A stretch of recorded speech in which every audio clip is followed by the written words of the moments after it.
বর্তমানে যদি দেখেন বিএনপিতে চাঁদাবাজ আছে, সন্ত্রাস আছে, যেই দলই আসে কোনো দল চাঁদাবাজ সন্ত্রাস এদের কোনো দল নাই। আপনারা সবাই ধরাই দেন, সবাইকে চিহ্নিত করে দেন।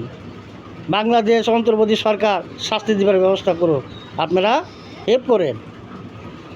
কোনো দলে যদি সন্ত্রাস চাঁদাবাজ থাকে, খুনি থাকে, তাইলে সেই দল যদি বাধা সৃষ্টি করে যে একটা সন্ত্রাসী চাঁদাবাজি খুন খারাপি করে, এদের জন্য তারা যে সাপোর্ট দেয়, শিল্টার দেয়, তাদেরকে তখন দোষী সাব্যস্ত করা হবে। অপরাধী যে হোক তাকে চিহ্নিত করা হোক। এই যে কিছু কিছু লোক হয়তো চাঁদাবাজি করে বা বিএনপি করে, ফট করে বলা হয় যে লন্ডনে বৈশা বৈশা তারেক রহমান চাঁদা খায়। আরে আমরা যে কথাগুলো বলি এটা কি আসলে ঠিক? এই সামান্য টাকা আর কি তারেক রহমানের কি দরকার আছে? আর তারেক রহমান কি বইলে দেয় যে তোমরা চাঁদাবাজি করো? আর কোন থানায় কোন সংসদ সদস্য এমপির কোন নেতারা আছে সে কি সব জানে? জানে না। তাইলে প্রথম সাব্যস্ত হইব যেই থানায় সন্ত্রাসী চাঁদাবাজি খুন খারাপি পাওয়া যাইব, আগে জবাবদিহি করতে হইব সেই সংসদ সদস্যকে যে এমপি পদে নিয়োজিত আছে, তাকে আগে জবাব দিতে হবে।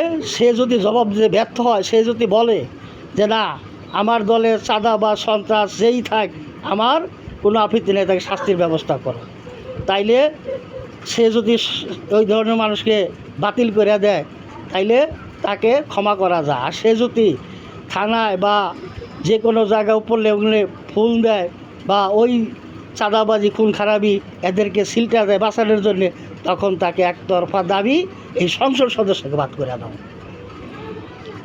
দেখেন আমাদের বাংলাদেশে এই যে শেখ মুজিবুর রহমান, উনি একজন সম্মানী ব্যক্তি,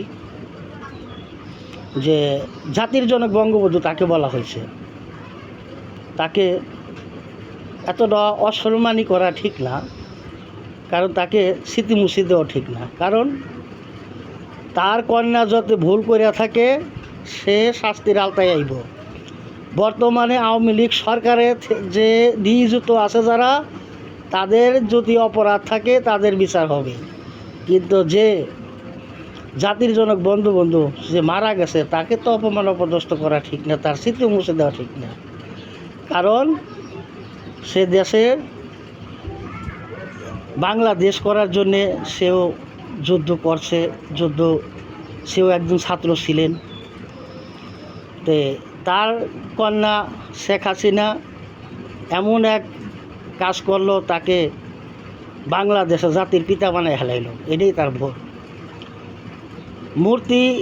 তার যে মূর্তি বানানো হয়েছে ওইটা ভাঙ্গার জন্য আমি কিছু বলতেছি না, কারণ কোনো মানব জাতির মূর্তি বানানো মুসলমানের ঠিক না। তো ওইটা ভাঙ্গার ব্যাপারে আমি বলতেছি না। তার এইরকম এক ভুল করছেন যে আমাদের জাতির পিতা হজরত ইব্রাহিম আলাইসাল্লাম, আমাদের আদি পিতা হজরত আদম আলাইসাল্লাম, তাকে সম্মান দেওয়া হয়েছিল জাতির জনক বঙ্গবন্ধু। এই সম্মানটাই তার ছিল উত্তম। দ্বিতীয় কথা, ফেসবুকে দেখলাম বা ইউটিউবে দেখলাম যে জিয়া রহমান, তার মতো একজন আদর্শ সৎ ব্যক্তি এই পৃথিবীতে আর কে আসবে কি না আমি জানি না।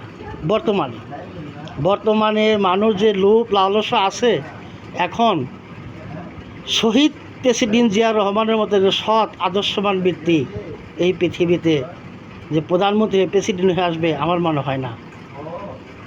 তার মৃত্যুকালে তার ঘরে কি পাওয়া গেছিলো ভাইরা? ভাঙ্গা একটা সুটকেস ছাড়া আর কিছুই পাওয়া গেছিলো না। সে কোনো টাকার পাহাড় করে নাই, সে জনগণের স্বার্থে কাজ করে গেছে। সে একজন শ্রমিক নেতা ছিল। হ্যাঁ ভাই, দল আমরাও করি, গণতন্ত্র দেশ, যে যার খুশি যে দল করতে পারে, তার মানে এই না সে দলে থেকে পাওয়ার অর্জন করবে, সে চাঁদাবাজি করবে এবং মানুষকে মানুষ মনে করবে না, মানুষকে লুট্টা পিট্টা খাইবে, ওইটা না। দল করা হলো জনগণের কল্যাণ করা। আর শ্রমিক দলের মধ্যে এমন কোনো রিপোর্ট নাই তারা চাঁদাবাজি করে, খুন খারাপি করে, মানুষের লুট্টা পিট্টা খায়। শহীদ প্রেসিডেন্ট জিয়া রহমান ছিলেন একজন শ্রমিক নেতা, আর আমি সেই শ্রমিক দল করি। কিন্তু তারপরেও যদি আমি দেখি যে আমার দলের মধ্যে এলোমেলো, আমার দলের মধ্যে অন্যায় করে, হ্যাঁ, আমার নেতা অন্যায় করে, তাইলে আমার মতো আল্লাহওয়ালা লোক ওইখানে থাকবে না ইনশাল্লাহ, এই কথা আমি দিতে পারি, যদি তারা সংশোধন না হয়। তো তার মতো আদর্শবান একজন শহীদ প্রেসিডেন্ট জিয়া রহমানের ছবিকে যে লাইতে পাড়াইয়া পারতলে পিছলো, এটা কি ভাইরা ঠিক হইল? আসলে ঠিক হয় নাই। কারণ তার কোনো টাকার পাহাড় পাওয়া যায় না, তার কোনো দুর্নীতি পাওয়া যায়নি। সারা বিশ্বের কাছে, সারা বাংলাদেশে আমার এই প্রস্তাবটি রাখলাম, আপনারা বিবেচনা করেন এটা কি অন্যায় না ন্যায়। আমি কোনো দল বইলা কোনো কথা বলছি না, আমি আগেই বলছি যে কোনো কথা, সৎ কথা বলতে গেলে দলের দিকে চাপাই দেওয়া হয়। আমার পরিচয়, আমি আল্লাহ রাসূলের প্রেমিক, আমি আল্লাহর পথে চলি। আমি দল আমার পরিচয় না। আমি দল খারাপ থাকলে তার মধ্যে খারাপ কিছু দেখে নাও থাকতে পারি, আমি দলের বিরুদ্ধে যাও কথা বলতে পারি। তো এরকম সবাই মনুষ্যত্ব নিয়ে রাজনীতি করেন, মনুষ্যত্ব নিয়ে দেশের মানুষকে ভালোবাসেন, সত্যের দিকে চলেন, সত্যের পথে চলেন, সত্য কথা বলেন। যে ফেসবুকে আইসা বা লাইভে আইসা যে যাই খুশি যা কিছু বলেন না, মনে একবার চিন্তা করবেন যে আমি কি বলতেছি, কি করতেছি, ভেবে চিন্তা কথা বলেন, তাইলে জীবনে শান্তি ফিরে পাইবেন এবং ভবিষ্যতে কোনো ভয় থাকবে না। কথাটা বেশি বেশি শেয়ার করে দেবেন।